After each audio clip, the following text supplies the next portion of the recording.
We have made it to part 15 in our Dia de Muertos series.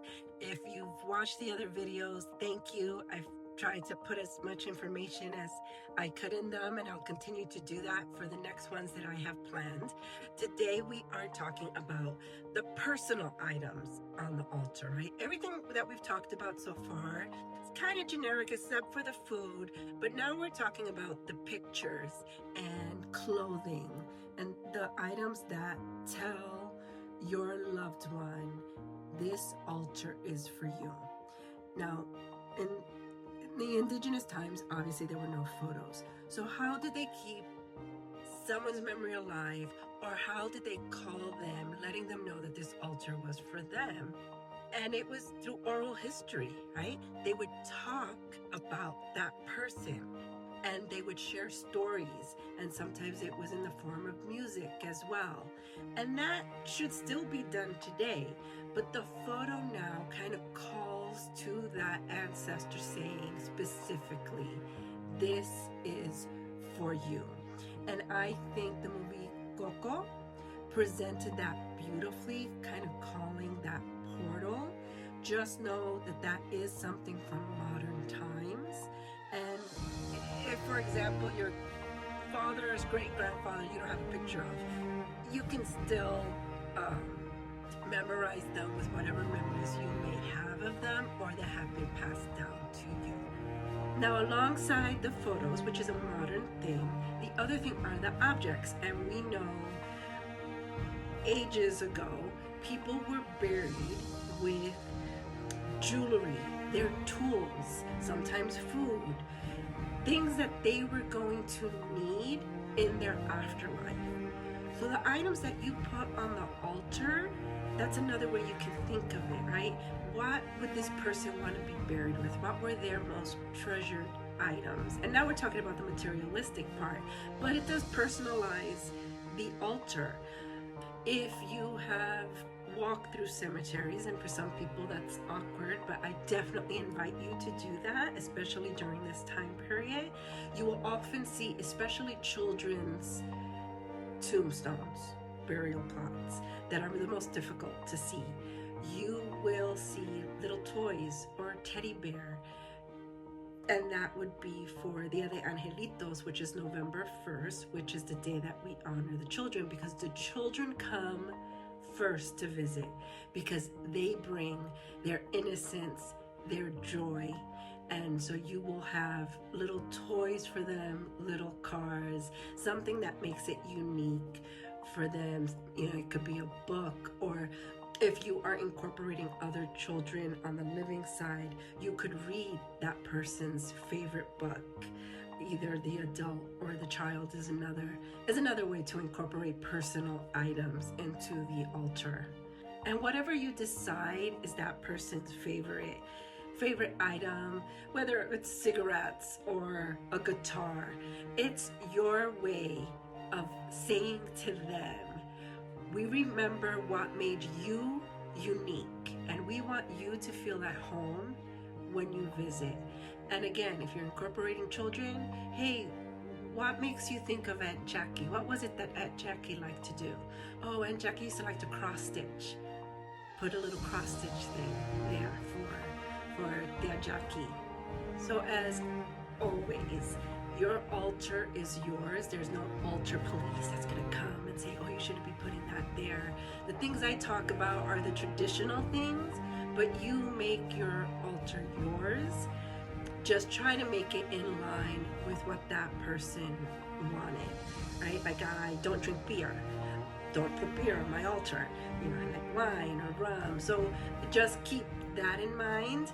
And you know, the altar is, you want to try and flip your sadness, make it into something joyous, and make it something deeply personal, because Dia de Muertos, yes, you know, when you translate it to English, it's Day of the Dead, but it is to celebrate love, your memories, and your connection with that person that's gone. Bienvenidos, come on in, take a seat.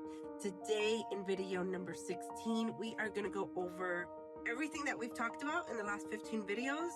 It it's all part of what we're going to talk about today, which is the actual altar and the levels of the altar, which I know a lot of people have questions on because they see a lot of different types of altars. So hopefully I can clarify a few things for you guys. You may have noticed as you've seen different altars, either in pictures or in your own family or even in movies, that there are a lot of different shapes, sizes, levels. We are going to talk today about the most traditional ones, and then in the next video we will talk about more of the unconventional altars. So there's the 2-level, the 3-level, and the 7-level altar. And a reminder, there is no altar police. This is a personal gift from you to your ancestors. So whatever you feel comfortable with, or with the space that you're working with, that's what works for you. I'm just sharing things that I've learned in the last 15-20 years of the different levels. The simplest altar has 2 levels, which is earth and heaven. Easy. The next traditional altar has 3 levels, and that has more Catholic roots to it. So it has the earth, the heaven, and purgatory. And then we have the 7-level one. And we are going to do it from the bottom going upwards. So 1 to 7. Some people count it the other way. For my brain, it makes more sense to start from the bottom, because that's where you kind of enter and you work your way up. Are you wondering why there are 7 levels? Well, I have some sobering news, and I think I actually gasped the first time I heard this theory. In pre-Hispanic times, it is believed that once you die, you never really die, right? The circle of life, you come back and you go through this journey and you return. When you die, you don't rest. There are 7 challenges throughout Mitlan that you have to complete in order to cleanse yourself of the 7 sins in order to finally rest. So even when you die, you don't get to rest. The purpose of this video, we are going to talk about altars in the home. If you are in Mexico and probably other parts of the country as well, if you go to cemeteries about the 24th, 25th, 26th, you are going to start seeing people like deep scrubbing the tombstones and preparing them for the altars. But for this purpose, we're just going to talk about not public ones, but the one in your home. The first thing you want to do is prepare your space and clean that space to get rid of any negative energy from that space. Then and we're also going to pretend that you're going to do the 7 levels. So you want to use boxes, and you could use anything, shoe boxes, cartons, just anything that will give you a level of the 7 levels.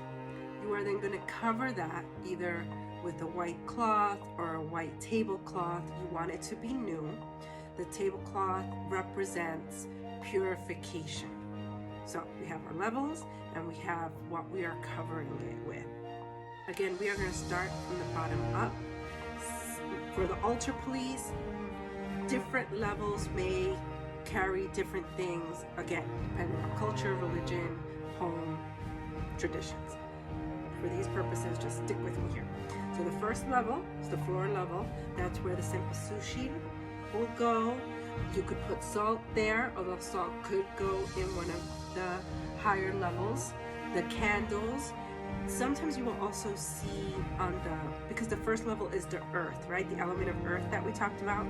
You will see seeds, plants, and you'll see them created like in a design. And here are some examples that I think are really pretty that you can do for your first level. The second level is the photos of your ancestors. Now, you can also put your photos either on the 6th or the 7th level, depending on what you're going to put on that 7th level. So on the 2nd level, for this purpose, it's the photos and what their favorite items are. 3rd level is their favorite foods. We talked about in a previous video, wrapping them with plastic so that then you can share in that food with them. And then the next level it will have pan de muerto, which is the 4th level, and it could have chocolates or sweets as well. Also on the 3rd level, you can also have their favorite drinks.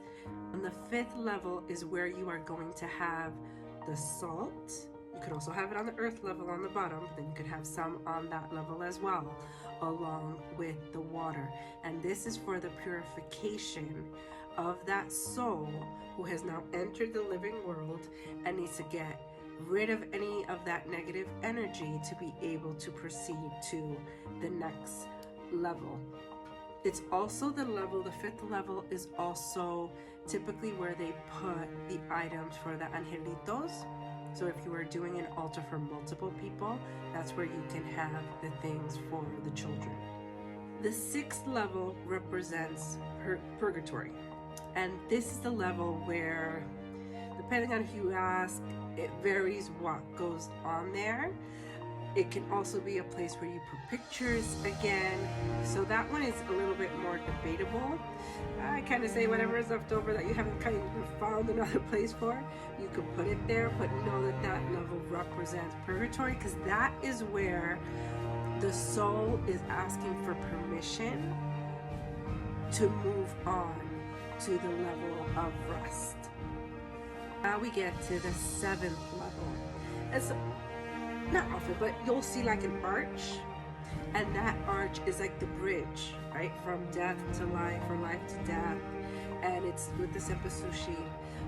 For those who religion is a part of their life and their ancestors' life, that's where sometimes you'll see the Virgen de Guadalupe or a picture of Jesucristo or other saints, other religious items, a cross.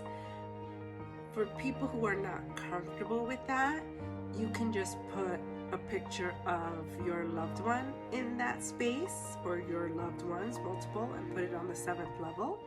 Here is my view on that 7th level.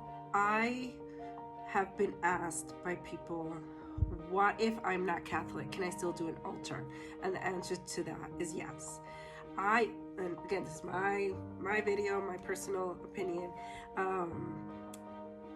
I don't believe you need, your altar of Dia de Muertos has to have religious connotations attached to it. I believe it is your way of honoring the person that has passed, and your way of keeping their memory alive, of sharing their memory with other people in your family. Now, here's the caveat to that.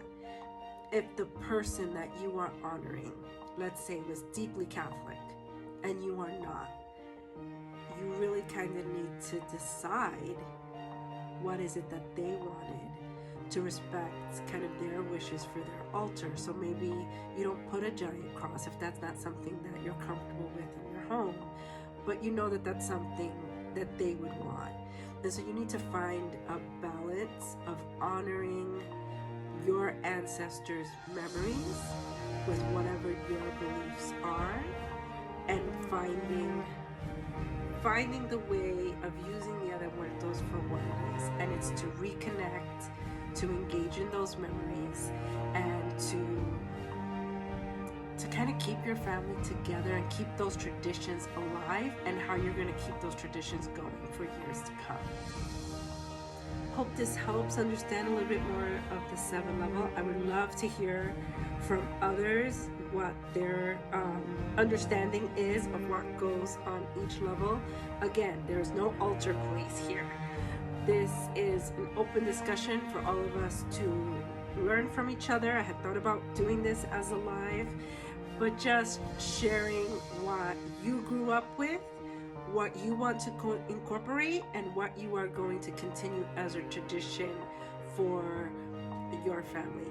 And in the next video, as I mentioned, we will do non-traditional altars, and some of them are really cool. So hopefully you will follow and join us for that.